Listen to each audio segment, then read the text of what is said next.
வணக்கம் பாலாஜி.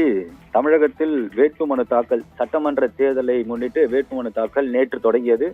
முதல் நாளன்று திமுக தலைவரும் முதலமைச்சருமான மு.க.ஸ்டாலின் கொளத்தூர் தொகுதியில் தனது வேட்புமனுவை தாக்கல் செய்தார்.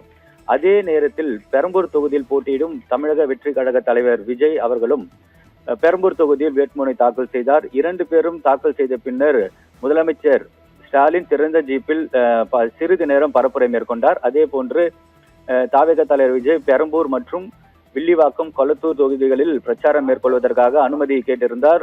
4 இடங்களில் அவருக்கு அனுமதி வழங்கப்பட்டது. முதலில் பெரம்பூர் தொகுதியில் பிரச்சாரத்தை மேற்கொண்ட அவர் சுமார் 20 நிமிடங்கள் பேசினார். அதற்கு பின்பாக ஒரு 12:30 மணி அளவில் தொடங்கிய அந்த அவருடைய பேரணி கொளத்தூர் தொகுதி சென்றடைவதற்கே 3 மணி நேரம் எடுத்துக்கொண்டது. அந்த அளவுக்கு போலீசார் பாதுகாப்பில்லை. அதே போன்று கொளத்தூரில் பேசிய விஜயின் பரப்புரையும் ஒரு சில நிமிடங்களில் முடிந்துவிட்டது.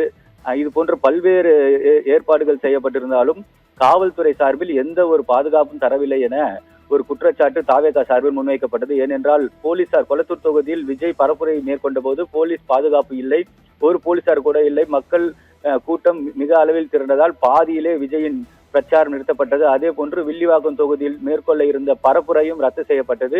இதனைத் தொடர்ந்து பெரம்பூரில் ஒரு சில நிமிடங்கள், கொளத்தூர் தொகுதியில் ஒரு சில நிமிடங்கள் மட்டுமே பேசிய விஜய் அங்கிருந்து பாதியிலே பிரச்சாரத்தை முடித்துக் கொண்டு வீடு திரும்பினார்.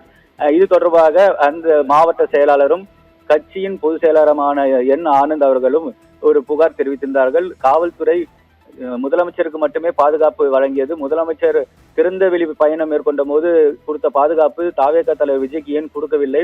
இது தேர்தல் விதிமீறல் என கூறப்பட்டு ஒரு குற்றச்சாட்டை முன்வைத்திருந்தார்கள். அதே போன்று கட்சியின் மற்றொரு நிர்வாகியான ஆதவ் அர்ஜுனாவும் முதலமைச்சர் கரூர் சம்பவத்தை போல இங்கு கொளத்தூரில் ஒரு சம்பவம் நடக்க வேண்டும் என நினைத்தாரா என்பது குறித்து ஒரு குற்றச்சாட்டை முன்வைத்தார். ஏனென்றால் முதலமைச்சருக்கு அவ்வளவு பாதுகாப்பு கொடுத்தீர்கள், ஆனால் தாவேகா தலைவர் விஜய்க்கு ஏன் பாதுகாப்பு தரவில்லை? காவல்துறை பாதுகாப்பு இருந்திருந்தால் அவர் பிரச்சாரம் மேற்கொண்டிருப்பார். அதே போன்று வில்லிவாக்கம் தொகுதியிலும் பிரச்சாரம் செய்துவிட்டு வீடு திரும்பியிருப்பார். ஆனால் போலீசார் பாதுகாப்பு குறைபாடு காரணமாகவே பிரச்சாரம் ரத்து செய்யப்பட்டதாக ஒரு முக்கிய குற்றச்சாட்டை வைத்திருந்தார். அதே போன்று தமிழக தேர்தல் அதிகாரிக்கு நேற்று ஒரு புகார் அளிக்கப்பட்டது, இன்றும் ஒரு புகார் அளிக்கப்படும். தேர்தல் விதிமீறல், காவல்துறையினர் பாதுகாப்பு வழங்கவில்லை என்பது குறித்து ஒரு புகார் அளிக்க உள்ளதாக ஒரு தகவல் வெளியாகி இருக்கிறது. இந்த நிலையில்தான் தமிழக வெற்றி கழகத்தின் தலைவர் விஜய் நேற்று கொளத்தூரில் தேர்தல் விதிமீறலில் ஈடுபட்டதாக அவர் மீது போலீசார் வழக்கு பதிவு செய்துள்ளனர்.